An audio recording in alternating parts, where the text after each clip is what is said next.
Hey everybody, how y'all doing? My name is Ronald James Jr. I am the state organizer here in the great state of Alabama for Black Voters Matter. And I am honored to be with this electrifying panel this morning. What is it that you're seeking to leave this room with? Because it's important that we know. Because if not, we just here for show, and we can be watching this on YouTube or on a Zoom somewhere. I saw a hand right here. Hello, I'm Sherry Anderson of the Greater Heights Baptist Church, Birmingham, Alabama. And I am seeking further information on helping to educate my people on voting and outreach for my community. Hi, my name is Ariana from Mobile. I'm here to learn about organizing strategies to move people and breaking connections with people doing the work across the state. Good morning, everyone. My name is Kathy Sykes. I'm from Jackson, Mississippi, and I'm trying to learn technique and strategies that we can take back to Mississippi because Alabama, Mississippi, Louisiana, we are so similar with the voter suppression and the tactics that they use. I guess they all using the same handbook, and I'm just trying to learn some stuff that I can take back. My name is Joanne Compton. I am with Church of Youth United. On behalf, first of all, I just have to say, on behalf of my president, Dennis Durbin, and the audience today, we just want to thank Alabama Forward for allowing us to be here. We are a group of women who have been empowered by the Holy Spirit to affect change in our community.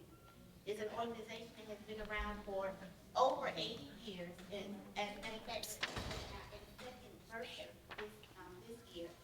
And it's had its challenges throughout the year, but we have established ourselves by affecting change. So my name is Cara McClure, and I'm from Birmingham, Alabama.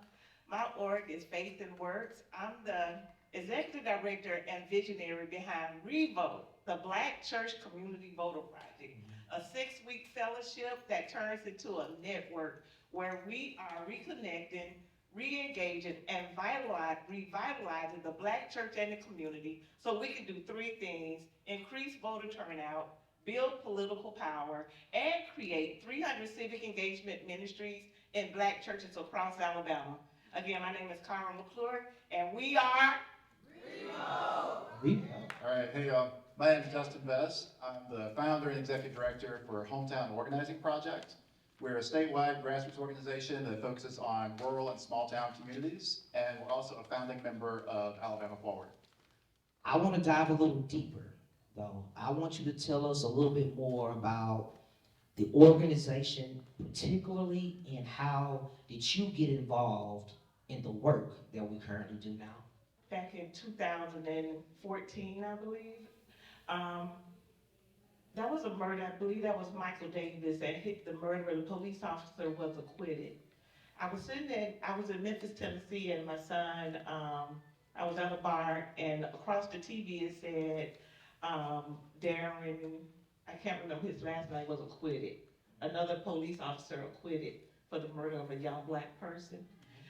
The phone rang, that was my son, and he said, we had a conversation, and he was upset. When my son called, the world stopped. And then he said, Mama, your generation dropped the ball. And I listen to our young people. They should be listened to. They have a lot to offer us. When he said that, I listened to him. We had a conversation. And then I said, okay, I tell you what, I'll find something to do when I get back home. So I got back to Birmingham, and there was a protest on 280, the Black Lives Matter protest. I attended that protest, and I just looked around quietly because I had never done anything like that before in my life. I was a business owner, trying to be a millionaire. and so I was green. I didn't know anything about movement work. So it's just a testament to regular people can get involved and make a difference. But then I went to a second protest, and then a third one. And at the third one, I said, y'all, I think we need to organize. And that was the start of Black Lives Matter Birmingham. Ever since it was Black Lives Matter, I went from there to being on the front lines of the fight for 15 not a million, to being the tri-chair of the Poor People's Campaign, and then Faith and Works and working with the Movement for Black Lives. And it's never stopped. And I say that it started that day, but it really started in 2008 when I was a homeless single mom, crying on the floor, and I didn't ask for food or somewhere to sleep. I simply just asked to be a difference maker. And years later, here I am. Come on, making a difference. So I'm interested to know about church women and exactly how did you get involved in the movement, if you don't mind sharing with us. It actually started when the church that I go to here in Montgomery is First Baptist Church, Greater Washington Park, and they had they did a nonprofit organization called Westside Restoration, and I became part of that group. And one of my responsibilities was to start a neighborhood association in the area. And I found out that there was a neighborhood association, but it just needed to be revitalized. And so I spoke to the former president, which was Inez Baskin.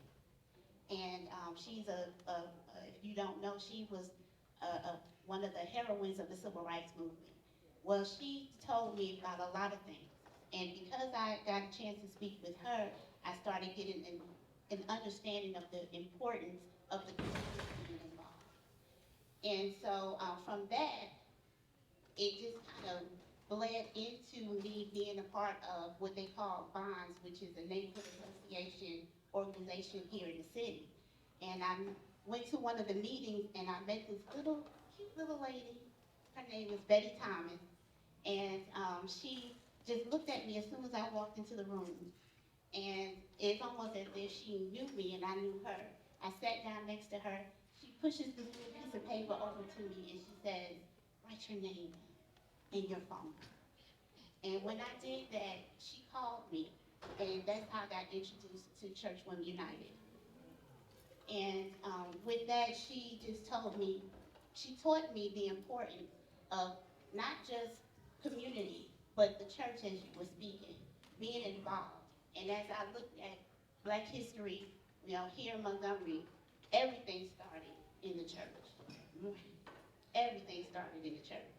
And so from that moment, as I got to learn the reason why Church Women United started, and got a chance to be with people like Sister Deborah Carr, who's in the audience today. She is a pioneer of letting me know how important it is for everyone to galvanize and to organize. I started to realize that this is something that I needed to do and be a part of. So I'm gonna allow you to go dive a little in depth into what's hometown organizing and how did you get started in this work as well. Thank you for that. I would love to hear that story about your family. And yes, that was very good on context clues. So as I said, hometown is really about rural and small town organizing. And this goes back to me growing up in small towns. I grew up in Ellick City in Tallapoosa County. I've lived in Tallahassee, Wetumpka, and now I'm in Montevallo in South Shelby County. And growing up in small towns, I was always a little bit of a misfit. Never quite, didn't fit in with like the super masculine, super like kind of redneck culture. And it is what it is. But when I found organizing